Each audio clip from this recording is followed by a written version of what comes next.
L'armée française se tient prête à défendre le pays à tout moment, signifiant qu'elle pourrait entrer en action dès ce soir si la situation l'exigeait. C'est ce qu'a affirmé le général Pierre Schill, chef d'état-major des armées, lors d'un entretien accordé au journal du dimanche.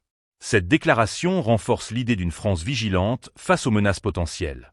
Avec une force de 20 000 soldats en attente, l'engagement militaire français semble à la fois immédiat et déterminé. Bien que certains de ces soldats soient déjà déployés à l'étranger dans des missions allant du Liban à l'Irak, en passant par l'Estonie et la Roumanie, la France ne minimise en rien son devoir de protéger son peuple et ses intérêts.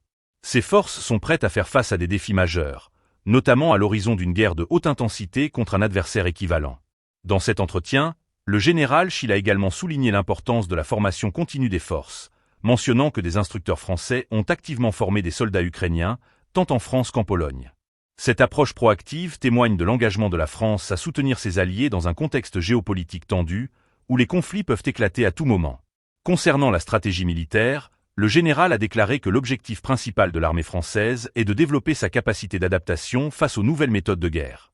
Dans un monde où les conflits évoluent rapidement, cette démarche est cruciale pour maintenir l'efficacité et la pertinence de l'armée. Le chef d'état-major a rappelé que le président Emmanuel Macron, dans ses précédentes déclarations, a suggéré à plusieurs reprises l'envoi de troupes européennes en Ukraine, soulignant les tensions croissantes sur le continent. Alors que la France se prépare à relever ces défis, la déclaration du général Schill traduit une volonté claire de protéger le territoire national et d'affirmer le rôle de la France sur la scène internationale. Les jours et heures à venir mettent en lumière une France qui ne recule pas devant la menace et qui est prête à agir pour garantir sa sécurité et celle de ses alliés.